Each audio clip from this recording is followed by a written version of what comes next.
Hey everybody, this is Rydo and we're back to another live stream of Hearthstone. Today is Monday, August 6th, starting late, although there's a couple things I want to throw out here and see if I can get any feedback on. I said at the end of the last stream I was going to cover all of the new cards at the Boomsday expansion, which I did, but I did it after I basically fell asleep, so it was somewhere around 2 or 3 in the morning.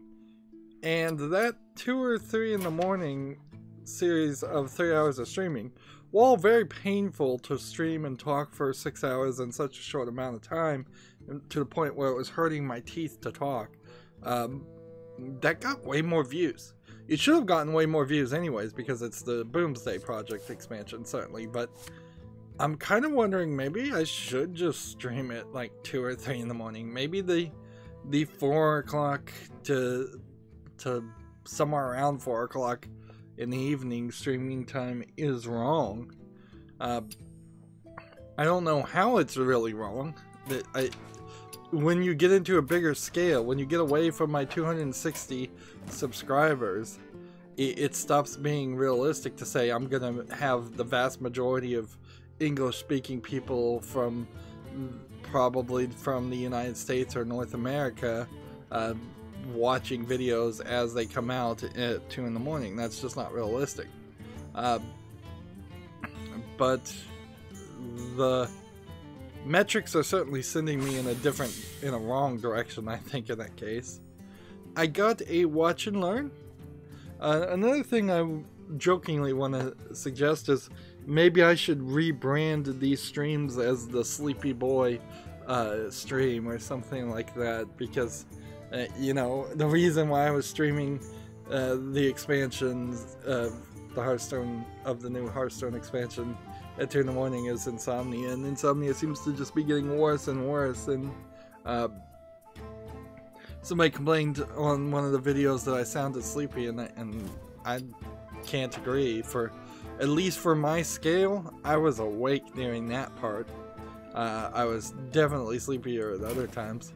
And for today, right now, I don't particularly call myself sleepy either. Let's see, we need to play a bunch of Warlock and Hunter cards, so let's hop into a game.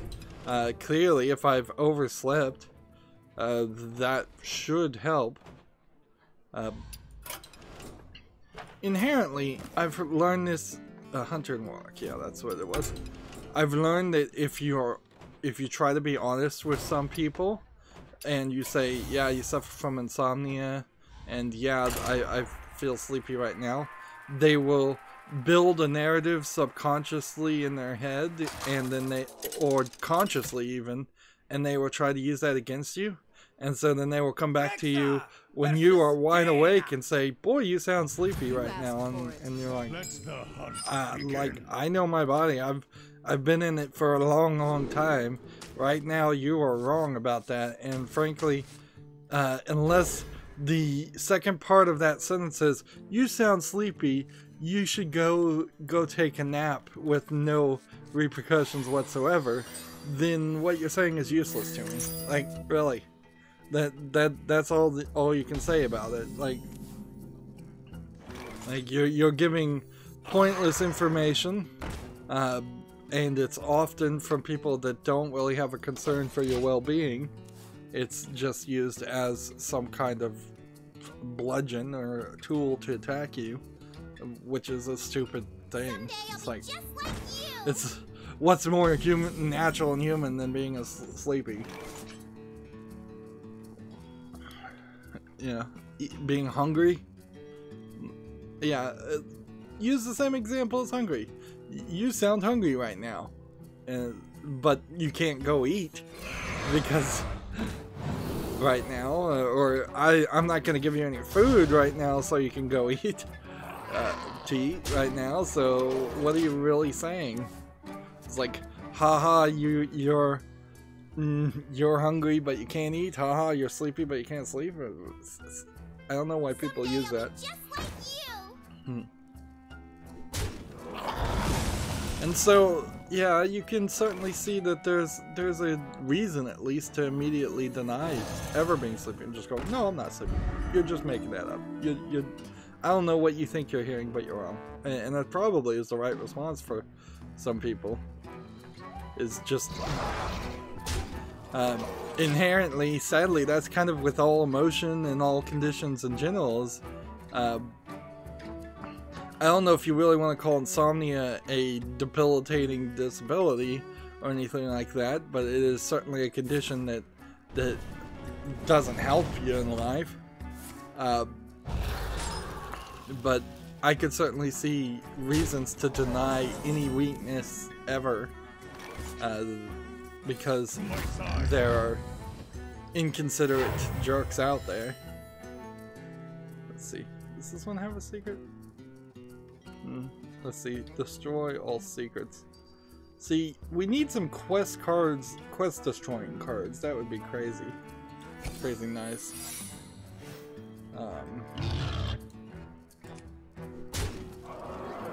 Yeah, I feel like it's weird that quests can't be destroyed.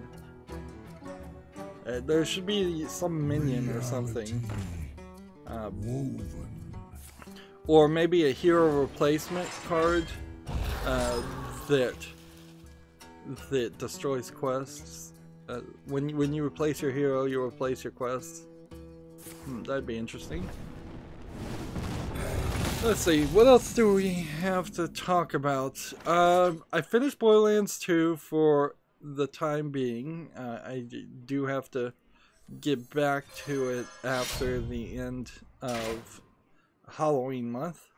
And I started playing Layers of Fear, which Layers of Fear is definitely a smaller, shorter game than I realized it was.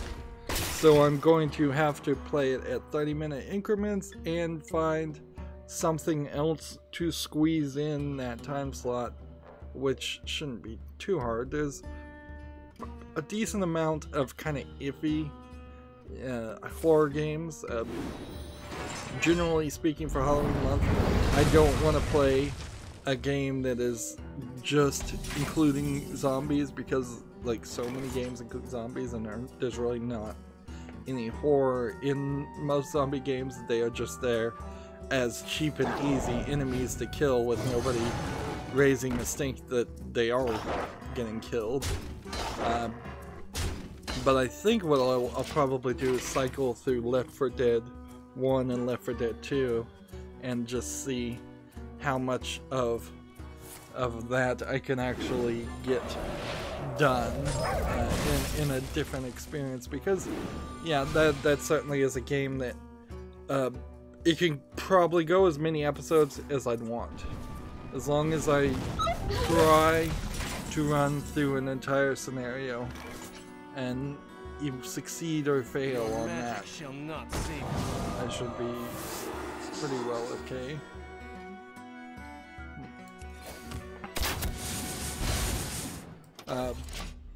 Layers of Fear said at the beginning of the game when I first launched it that the story was affected by your actions. It doesn't feel like it is.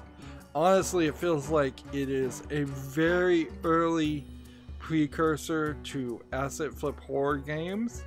There's a lot of Unity assets in it. They're getting used very well, I would say. There is an artist in there that is messing with the things and the paintings in particular to make them look right. It feels like it was a great experiment to try and make a horrific game in some ways, but it really just boils down to jump scares. So you've got this 3-4 hour game which has DLC that it's all just kind of boiling down to jump scares, and the dramatic tension is certainly just not getting implemented. One for all and all for me. Not the way I would like it to be implemented. And there's no... I think part of this is because there's little voice acting. And there's a lot of reading. It's Skyrim picking up a item and reading it.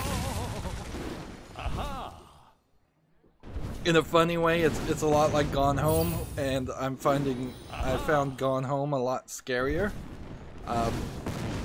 When there was really nothing in Gone Home to scare you. There's like one easily explained away by a draft jump scare where Cross falls over in Gone Home, and that's it. Let's see.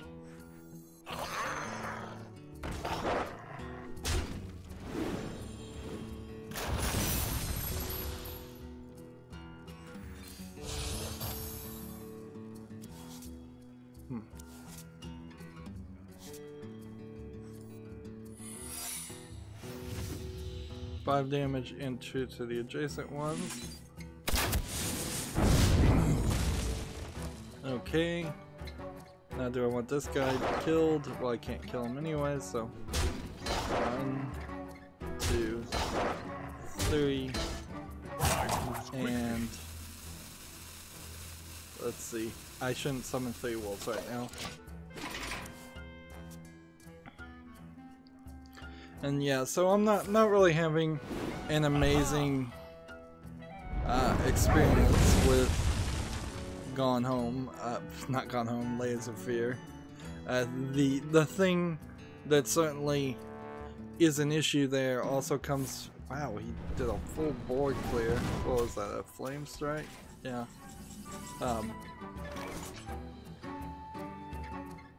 Let's see. I can't play another secret, so I'm gonna do this, and then I'm going to do this, and then I'm gonna do that. Layers of Fear was a game that, at the very beginning, I said this game was probably overhyped and played by a lot of streamers and a lot of people. And now, in retrospect, having seen bits of it played by Giant Bomb and other streamers, the bits I've seen, I've already experienced myself, and it feels like nothing is played off differently. It really feels like if there is going to be a different ending or story to it, it's going to be with incredibly difficult to find collectibles, which you really would need to turn the brightness up on, and finding collectibles doesn't seem like there's enough there to justify continuing to play the game multiple times just for that, unless there's like the game is different the second time you play through, but that's not really a concept that's good. It really isn't. I mean, it's the same problem with Borderlands 2. It's like, yeah, Borderlands 2 on the New Game Plus or the New Game Plus Ultimate Vault Hunter mode probably is a slightly better experience because you're getting better guns, and it feels like in playing Borderlands 2 the first time through, I'm getting kind of limited to just blue level rarity guns, and so the only way I can even get up to a purple, let alone a gold, is by using golden keys. Let's see. We've got Matthias Diablo on the chat saying hi. Hi, Matthias. Yeah. I think that's how you pronounce Matthias. His first name.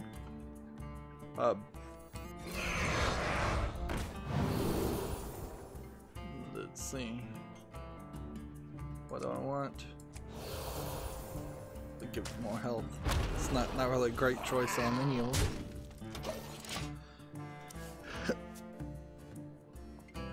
So yeah, there's definitely not having a great experience. I'm just gonna burn in it. The one thing Layers of Fear, because it's so dark as a game, and because I put in new light bulbs in my room, I'm having to turn off like all the lights, and so they've gotten it to make it a little bit more spookier in my room just to play the game, but that's still not gonna affect me. Sure, Layers of Fear has twice already gotten me to jump back because of a jump scare, just a natural animalistic reaction to a jump scare. But I'm not really afraid. I'm not shivering in terror. or anything like that. It's just you managed to make me jump with a loud noise or an unexpected movement. That's really not anything anything to be super happy with, and that's why most horror games don't really work on me. When I approach horror games, I'm really only approaching them because it allows the artist and the storytellers to tell something new and different. When you think about the movie Aliens, we had never seen an alien like the Xenomorph before, unless you were a H.R. Giger fan, which not everybody was, certainly. But I don't particularly find any of the Aliens movie franchise actually scary. I don't think for a second that a Xenomorph is gonna come knocking down my door and kill me. Like, it's just not realistic.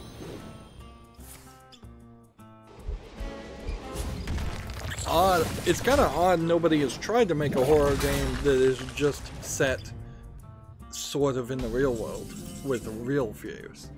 Like, I mean, you set a horror game in a ghetto in some country that is impoverished or war-torn. That's much more realistic. That's much more closer to home as far as trying to scare somebody than having zombies run around, having ghosts run around, having monsters and demons running around, particularly in a video game form where you're often the overpowered zombie killer, ghost killer, demon killer creature anyways. Like, Doom, for example, cannot be classified as a horror game regardless of how many demons there are, because you, as the Doom Slayer, are way more powerful, clearly. If anything, the horror story in Doom is the demons are terrified of you.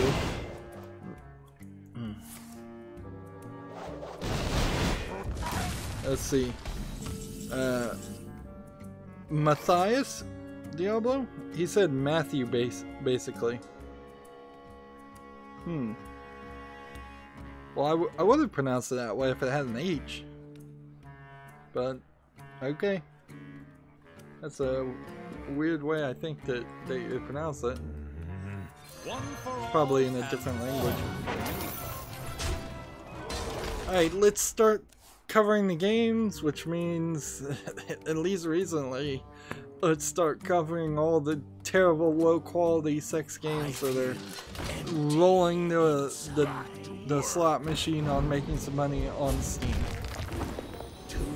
Now, before I start covering this game, it is worth pointing out that I am in danger here of becoming like so many other of the midstream and mainstream media that covers video games, and they see just these terrible games over and over again, and then they eventually form this narrative and this thought in their head that Steam needs to censor, Steam needs to get rid of all these bad games. And I'm not of that opinion right now at all, and I don't think I want to move towards that opinion. I do think that there's a couple things Steam does need to do. One is Steam needs to be better able to filter, which wouldn't affect me anyway, so it probably already is doing a pretty decent job on filtering just new games in general away from being seen by most people, because it definitely doesn't seem like they promote that very often.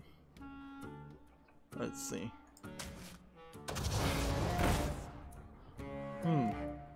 Ooh, maybe I should have picked the dragon, shouldn't I? Oops.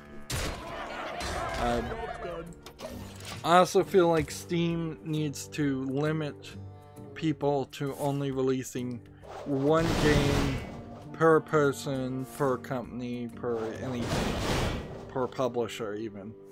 Unless you're talking a major publisher like EA or Ubisoft or Activision or something like that, they could probably be given special whitelist permission to release 2 or 3, maybe even 4 or 5 games a month. But I don't want to see anybody releasing a game more often than, say, Big Fish Games releases, which is to say, I don't want more than once every 2 weeks or once a month releases from any company. And that would just stop a lot of the ridiculousness of things that get released on Steam inherently. Is that if you're a publisher and you want to publish a bunch of games, you're going to have to put some more work into it if you can only put 1 out a month, versus people, I've seen people put out 4 or 5 games on the exact same day.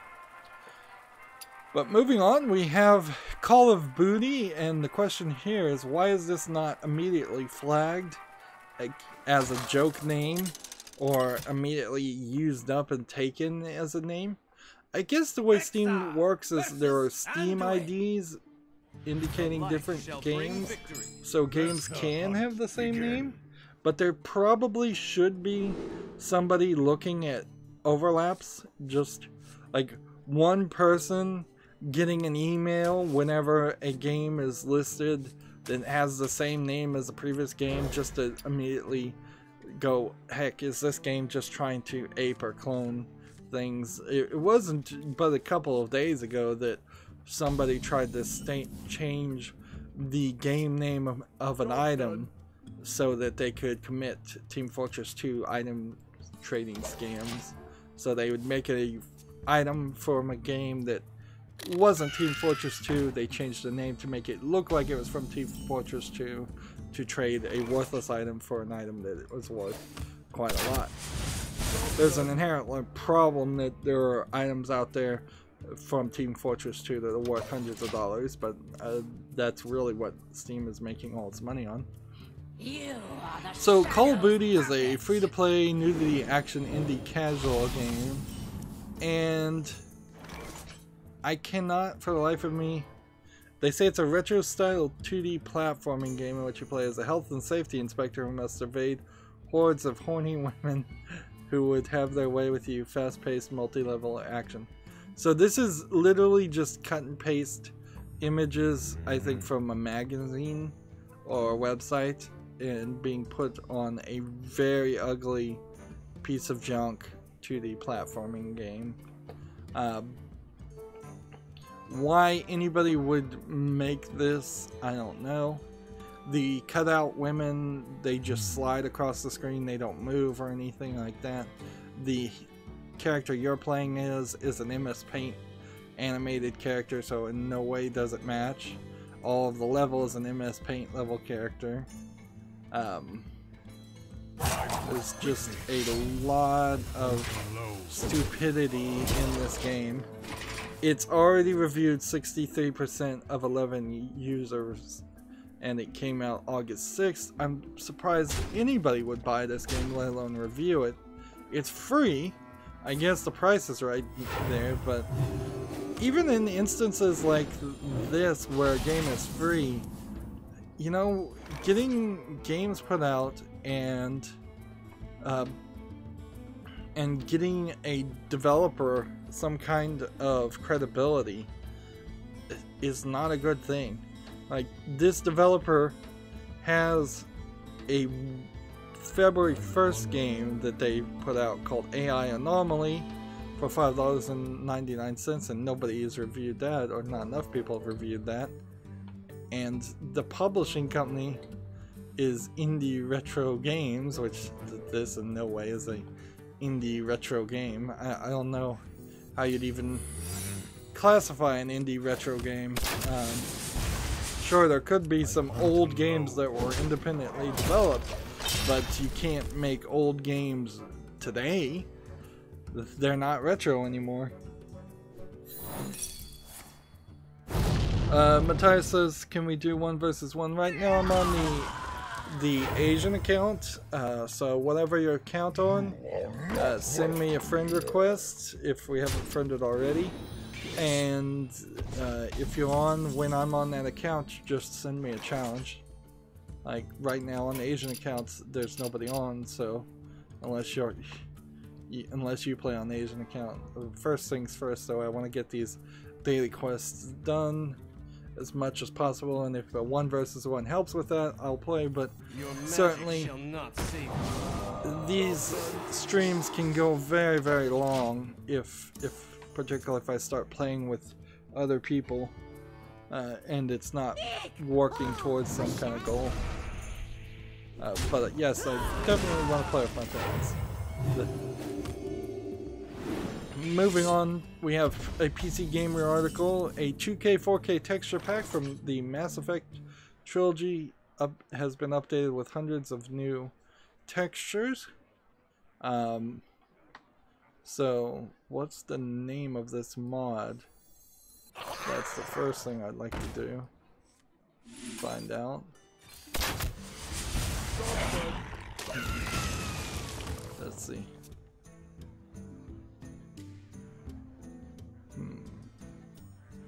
Meddlesome insects.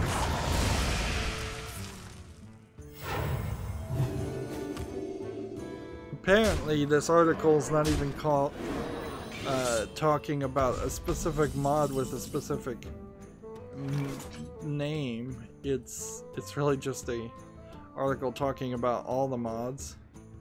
Oh, they're calling it a lot, A-L-O-T. Alright, well, whatever.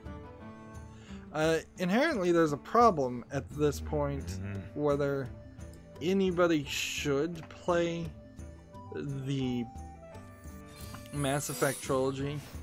The Mass Effect 1 certainly had its fans, and I think for legitimate reasons. And then Mass Effect 2 certainly had a lot of people that were happy about it, and that it made some slight improvements. But then kind of everybody were very unhappy with at least the ending of Mass Effect 3, and everybody was very unhappy with Mass Effect Andromeda. So the series, when you look at it kind of objectively, the Mass Effect series is batting 50-50. And Assassin's Creed as a series would not have succeeded had Assassin's Creed 1 been downright awful, Assassin's Creed 2 had been downright awful, and then there happened to be 2 good ones. They run slightly better odds than that. I think Assassin's Creed 1 was moderately good, 2 was definitely good, Brotherhood was definitely good, so they had like 3 really good ones. Revelations wasn't that so great, but it wasn't terrible. 3 was pretty bad, but then 4 came out and that was pretty good. And then 5 and 6 probably not so great, but then Origins has been really good. So they managed to get closer to a 2/3 good ratio versus a 50% or 1/2 good ratio. And so yeah, I just don't know if Mass Effect deserves to be played. It kind of needs a remake. If they had remastered the storyline of the first 3 games, do a very Japanese thing there, and just take the storyline of the first 3 games and merge them together. And you probably don't need to really do any editing at all. Maybe edit some of the fighting sections out, because I don't think anybody was really there for the fighting sections so much. Let the hunt begin. And then have like one massive reboot. Tomb Raider Anniversary did kind of the same thing, although in Tomb Raider's case, you're merging 3 really old games. Next game we have on Steam is called Full Metal Renegade. It's a robot mecha single player game. I guess I wouldn't call this an asset flip just because it's I don't know, for a second there, looking at the heads up display, I had this thought in my head, like, all things with heads-up displays or asset focus, and then I'm like, no, that's not true. If anything, this is probably a cell phone port, because there's a button in the lower right-hand corner that looks like it fires missiles. You wouldn't need that if you were using a keyboard or controller. And yeah, it does look like it's a pretty decently looking cell phone port, but that's kind of it. It's 30% off for $4.89. It's not in Japanese, it's German, English, simplified Chinese, Portuguese, and Russian, and that is probably not a good indicator, because if you're gonna play a mecha game, I think you're so heavily entwined into playing Japanese mecha games, like the people who created mecha, that that really doesn't make any sense at all, for it to not have a Japanese translation. There is a whole series of animes called Full Metal something, Full Metal Panic, Full Metal Jacket. It was not an anime, that was a Vietnam War movie, Western movie.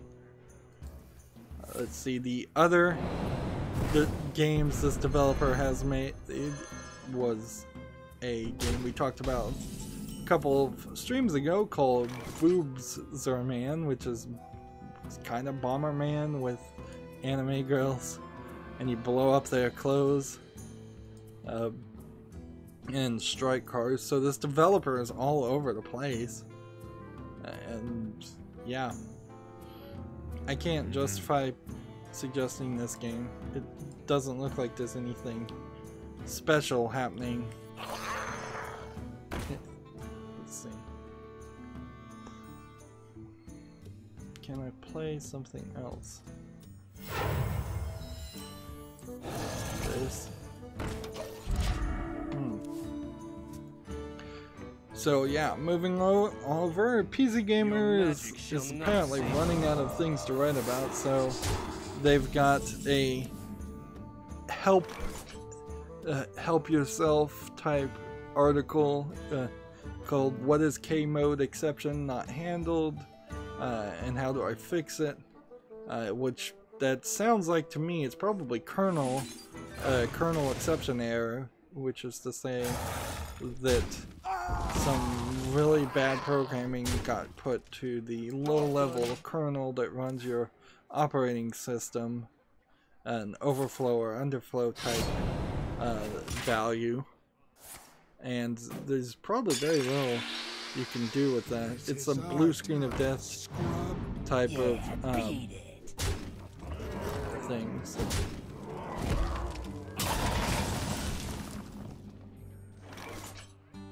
And they're saying the most likely culprit is a problematic driver. Let's see. They're saying the quick fix is to disable fast startup, which, okay, maybe that would, because fast startup isn't a full boot and reloading of all everything Windows would use. Updating the problem driver. Yeah, how are you supposed to find the problem driver? It says run the memory diagnostic tool to see if it's your RAM. Yep. Like, very honestly, most of these errors, unless you're having it very consistently, are so random and unlikely to ever be found. If it's happening all the time, then it could be, that's when you have to start narrowing it down. But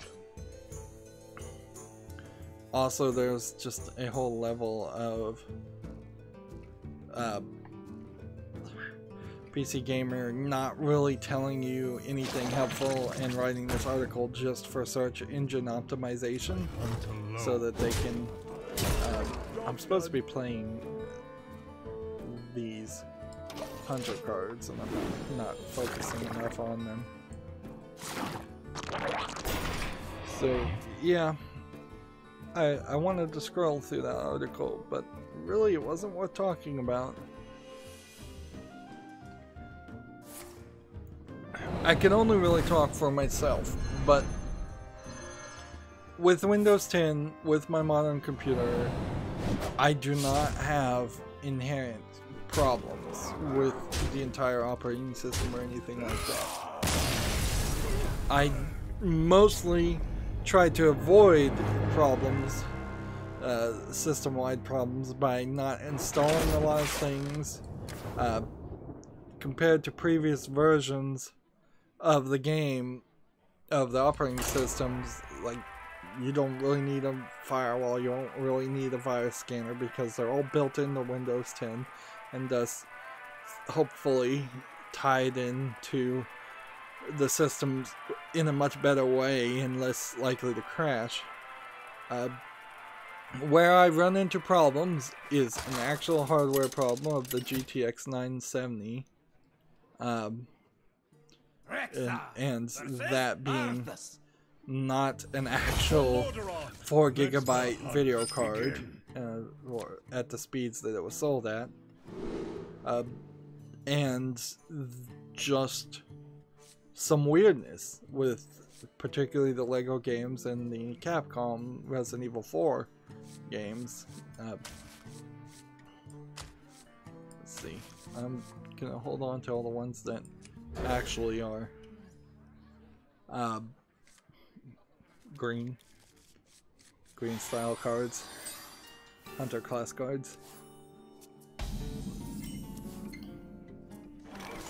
And I guess I'm certainly glad that I don't have system-wide problems with my new PC, because that would be incredibly devastating if in the middle of streaming and recording my computer would just reboot all of the time. Reporting for duty. So right now I'm watching a new trailer. This is the Darksiders 3 Rise of the Apocalypse trailer, and it is cutscening, well, it's combining cutscenes from the first game at the very beginning where the apocalypse started, which that cutscene was used as a trailer originally, and honestly, it's not super connected to what the actual game was. It's kind of a... It's really flashy and such, but it shows Earth before the apocalypse, and then the game skips forward. It also integrates some new cutscenes of death and new cutscenes of fury, and so they are definitely trying to have fury, well, have death in particular be part of the whole conflict, instead of just completely forgetting about him.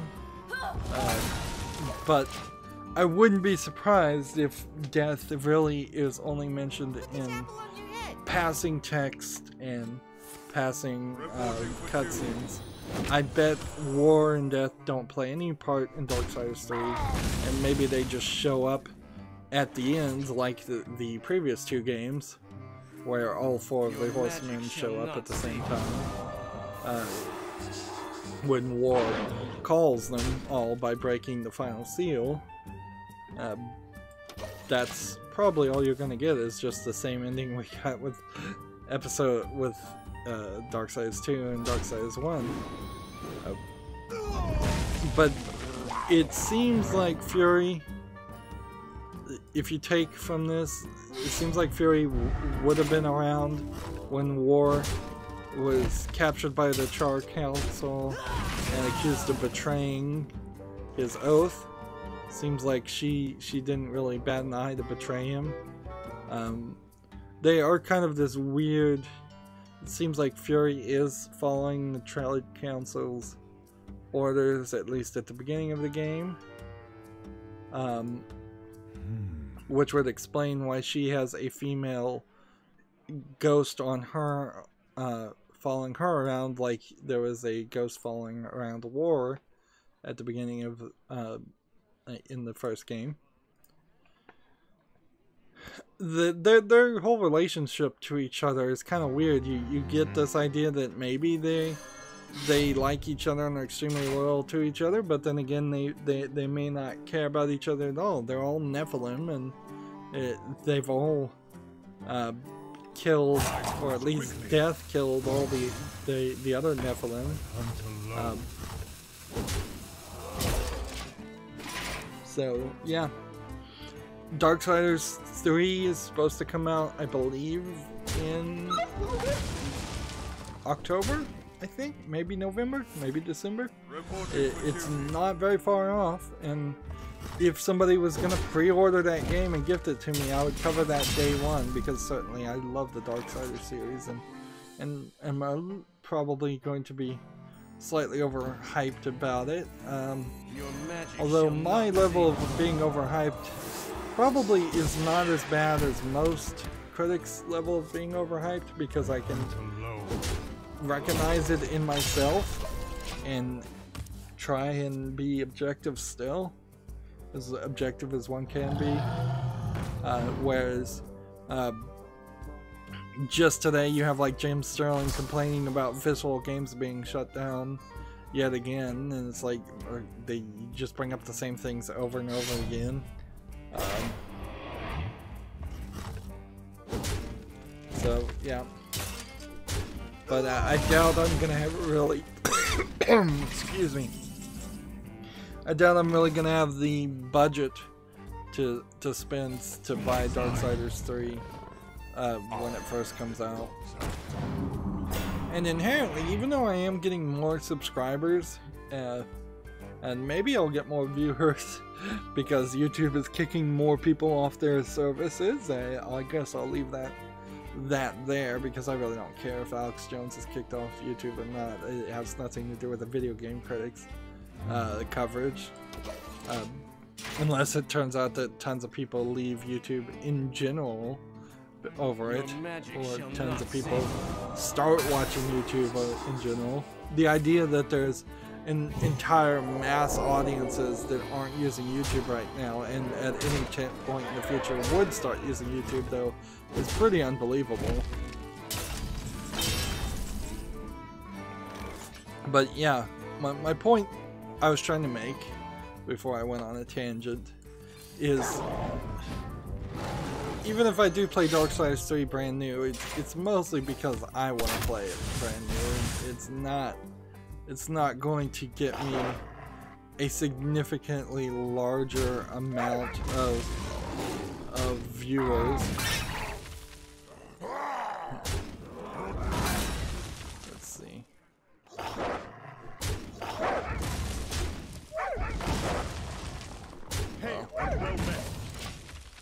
So Gamasutra has a article. New Unity report suggests that 67% of indies plan to self-publish, which is a terrible, terrible title. Because if you are an indie, you have to self-publish, or you're not an independent person anymore. Like, you're just not. Even if you've made 100% of your game before you've ever talked to a publisher, and then the publisher is, even if the publisher tells you we're not going to do anything for free, and so you're going to have to pay us to publish your game, you're still really not an independent developer. You're still getting the name of that publisher behind them. You're just not independent. It's like saying you're independent when there's 10 people in the room. You can't be alone. Yeah, it's like saying you're alone when there's 10 people in a room. No, you can't be alone when there's 10 people in a room. Not physically, at least. Maybe mentally or emotionally. So this really makes no sense. It really comes down to Unity asking people to self-identify as independent game studios. People being more than willing to say, yes, we're an independent game studio, than saying, hey, are you going to use a publisher or not? And it's like, wait a minute, no. The answer should have been like 100% of indies plan to self-publish, because that's what independent means. Now, we'll get to it eventually, but I guess I could probably already talk about it right now.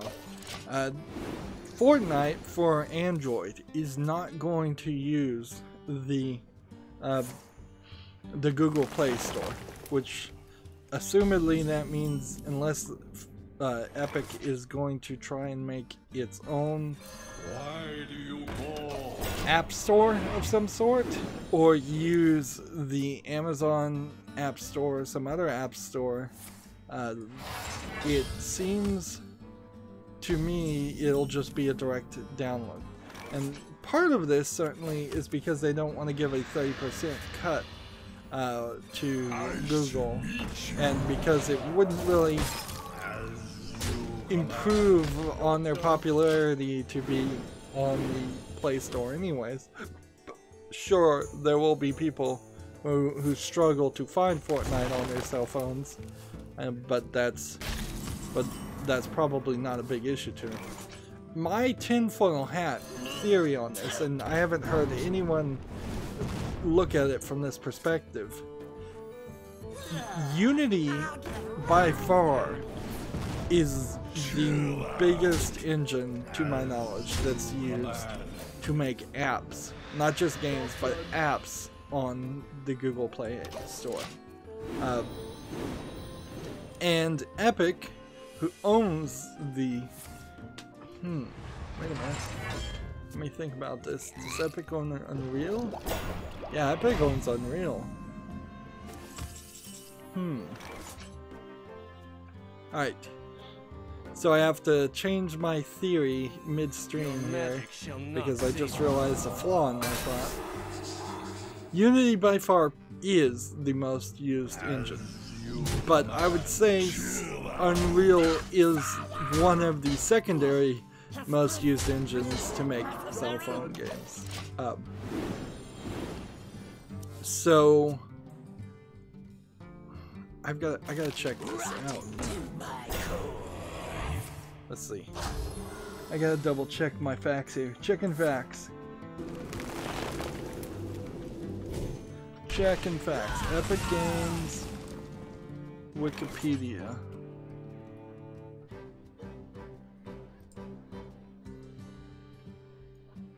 Epic Games makes Fortnite.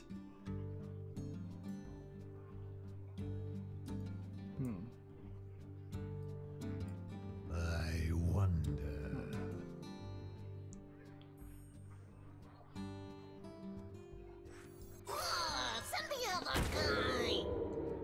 Let's see. Chill out.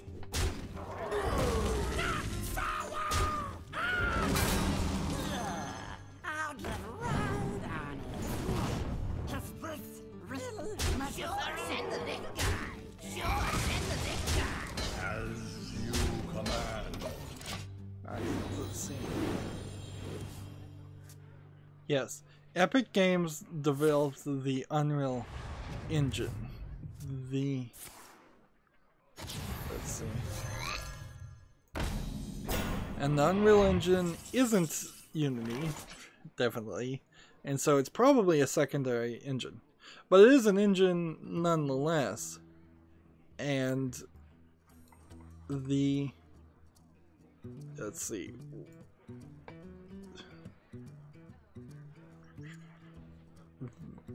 The fact here might be that what they're trying to do, and Epic has certainly been accused of being very sneaky about doing stuff like this before, and playing very hardball with people. I suspect what they're trying to do is push Google into reducing the amount of a cut from 30% down to a much smaller amount. And I should put that right here. The reason this would help Unreal and Unity, frankly, is because then more people could buy the license for Unreal Games and Unreal Engine, make games, and sell them on the store. And so Epic makes more money, tinfoil hat theory here, will make more money on the back end getting license fees from moderately successful games that sell on the Google Play Store versus what they would make by selling on the Apple Store, on the Google Play Store, and yeah, and just selling Fortnite alone. So they're trying to make, in my theory here, I think they're trying to make more money in the long run because they know Fortnite is probably going to become a burnt out product of sorts, and it's not going to be super popular always. They're trying to push Google into taking less of a cut so that people make more games, so people license Unreal more. Unity doesn't really play any role in there. I was just confused about which one they made. One of them desperately needs to change their names. But I really bungled that conversation up too. So yeah, I really screwed that up. If any of that made sense, congratulations. Moving on. Your Game has an article, G, just the letter G, and Sagat hit Street Fighter today. So a couple of new Street Fighter characters are being added to Street Fighter 5. You know, looking right now at Street Fighter 5, as I'm saying it now with no health bars or anything, I'm not sure that they've really gone in a direction that interests me. Seems like the characters are a little too big, and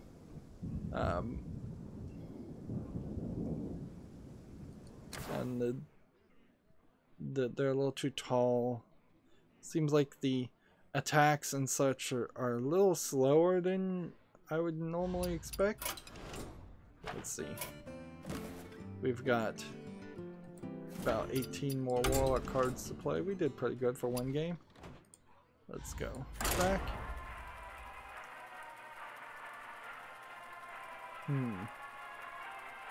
Yeah, it feels like Street Fighter 5 definitely is trying to be the fighting game where you go play a little bit slower and strategically going for the esports players than anything else. It's not really much of an article. 2 more characters are added to a fighting game. Hooray. In fact, the exact next article I have is Fighting EX Layer free DLC characters. Volcano Rosio and Pulam Parna have gameplay videos. So, let's see. And Fighting EX Layer uses Unreal 2. And in comparison, Fighting EX Layer, just watching this video, is the characters are faster, they have the health bars and everything on the screen, just things I would expect to see in a fighting game. It seems like they have super meters, which I suppose there could be an argument between making fighting games without super meters and making games with super meters, but the vast majority of fighting games would have super meters, and yes, much quicker. One round was won.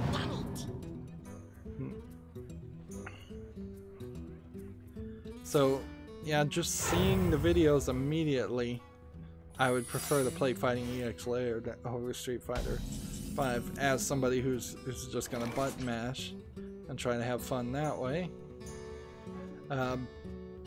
But then I guess introducing new characters means something different to a pro versus a regular player. To me, introducing new characters means it's something new to look at, but to a pro it might be a whole new moveset and a whole new collection of abilities. Yeah, I don't know what else you really take from this, though. I could say visually I like the colors and the styles and the proportions of the characters of Fighting EX Layer more than Street Fighter V, but also I probably could find a dozen fighting games I'd probably pick over both of them.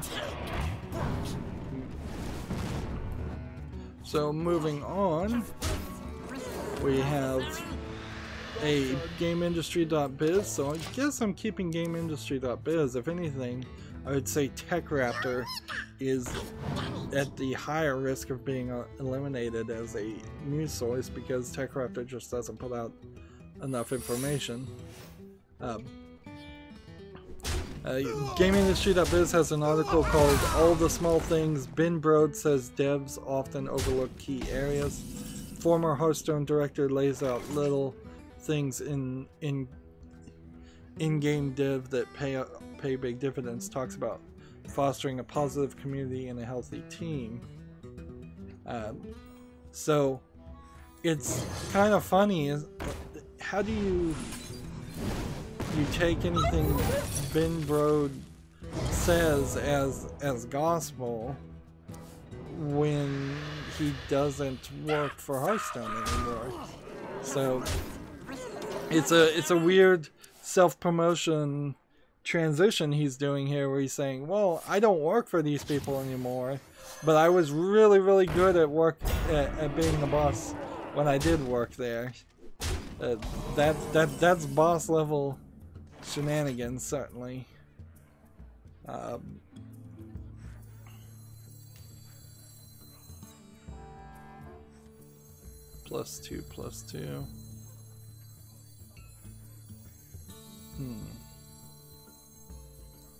Mushroom power! So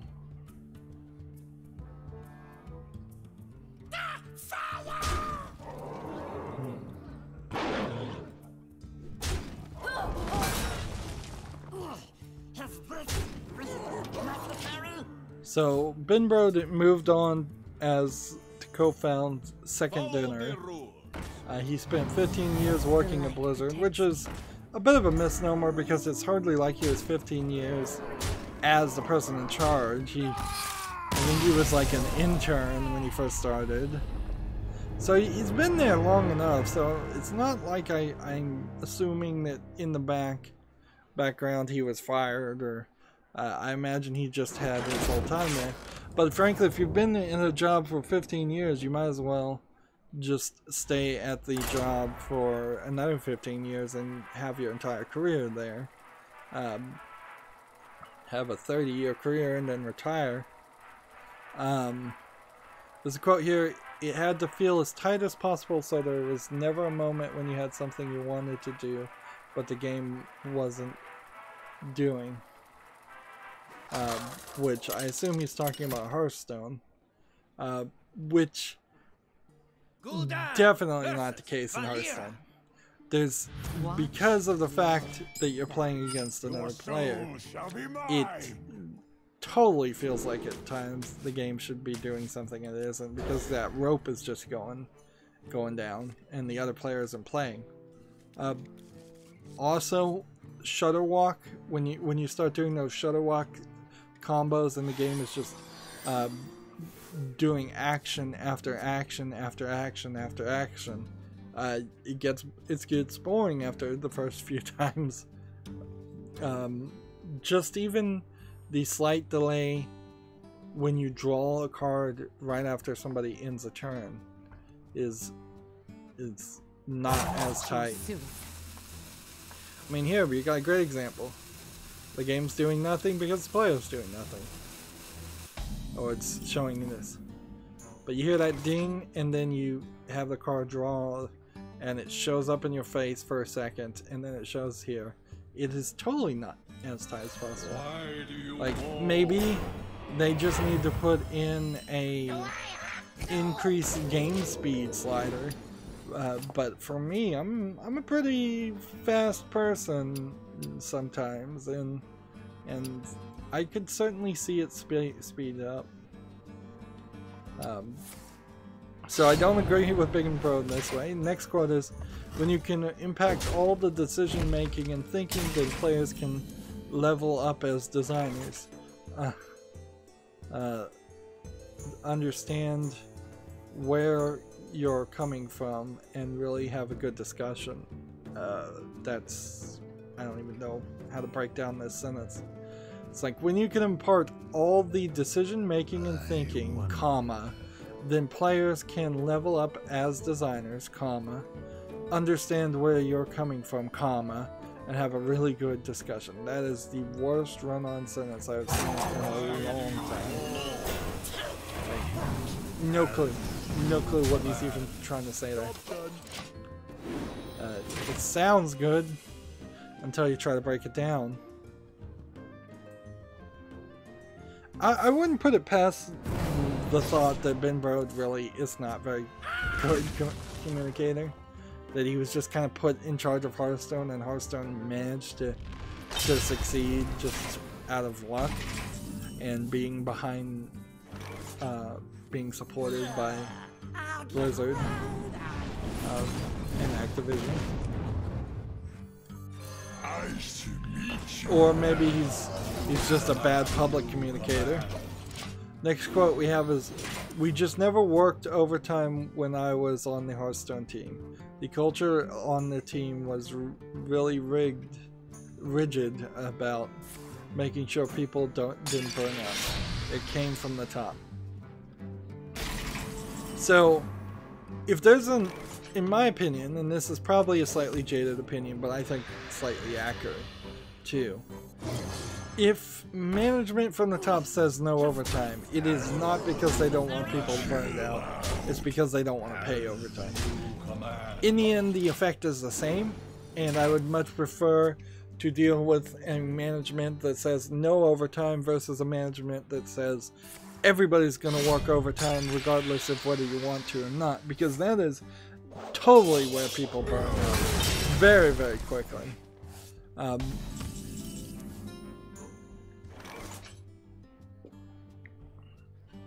The way Hearthstone releases were done previously, when Ben Brode was in charge, the announced dates and the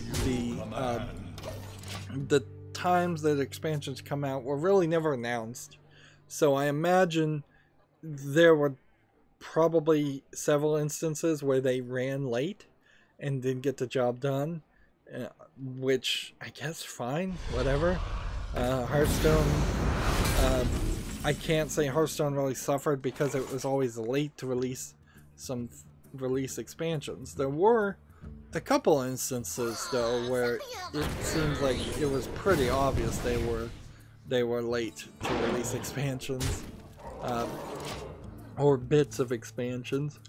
It also feels like some of the solo adventure expansions were full of ideas that just could not be integrated into the main game, and so they got thrown away in single player expansions, which was a pretty good way to deal with that content, but I wouldn't say it was the best way to deal with that content.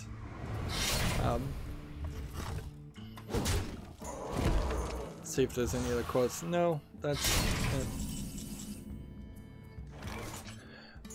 In the end, this is not what I wanted to hear from Ben Brode as his first I'm back to making public statements statement. Like, we didn't need him to make comments on his old job, because any comments he makes now is really not useful. If he said something that irritated everybody and they thought, well, I'm not going to play Hearthstone anymore, there's no reason to make that opinion, because he doesn't work or have any say in how Hearthstone is done, and we've already seen things change. Like now we're getting release dates for expansions, and this new expansion, having looked at all the cards, is at the very least focusing on mechs, where mechs have been forgotten for a long time. And so at least there's a shift somewhat in focus. And if he said something really amazing and really cool about Hearthstone, well, he doesn't work there. So even if that was going to get me hyped for the next expansion, who knows if it really was going to happen. As far as we know, the entire development of Hearthstone were brought into a meeting the day after Ben Brode left and said, we're not doing anything he thought we were doing. We're going in a completely different direction, and we're keeping him out of the loop. So, and for Ben Brode, he should just be talking about second dinner. He should be like, I'm hiring, I'm looking for new employees, we're pitching ideas. It would have been much more interesting to say, hey, we're looking for new employees, and that is that. Alright. Well, I want to be pretty consistent here. We have 4 more cards that need to be played. So let's jump into this game, into a game, and then just leave after we've played 4 games. We're running a little bit late. So Dead Cells is now on Steam. It is rated very positively, 94% positive, of 15,000 user reviews over its lifetime, and 93% positive of 520 user reviews in the last 30 days. Version 1.0. Dead Cells has been in early access for a while. I thought it came out last stream, so maybe I've talked about it, or maybe they did something weird. I don't know. Dead Cells is so highly positive that I need to review it. I need to play it. It's got an 89 on OpenCritic right now. It's 20% off for $20, and it seems like there's just a soundtrack. The not a Metroidvania game is bundle is 33% off for $51.96. $51.96, and that includes Guacamelee and alright, so that's 2 cards, and Salt and Sanctuary, Dead Cells, and Sundered. I do need to play this game, but personally, I feel like Dead Cells is just a fighting game in a Metroidvania environment. I don't feel like you're going to get items that open pathways. I don't feel like there's going to be a bunch of secrets. I think a lot of the stuff that are from the Metroid game are really going to be missing. I think you're getting a lot closer to a Castlevania game, where yes, there are secrets in Castlevania 2, but not as many in my opinion. Also, I haven't really played the Castlevania game, so I could be totally wrong about that.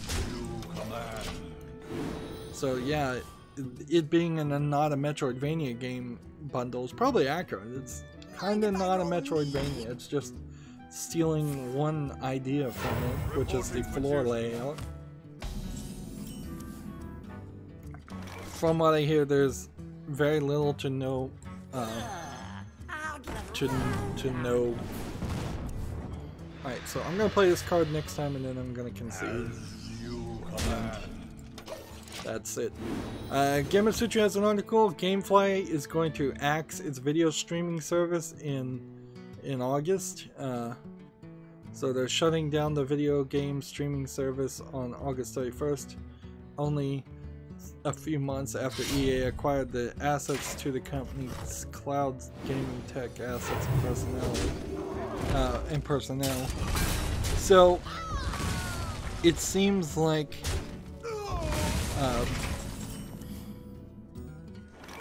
this Gamefly was streaming on the Amazon Fire TV, and then it added its services to smart TVs and streaming sticks alongside the other Amazon Fire-esque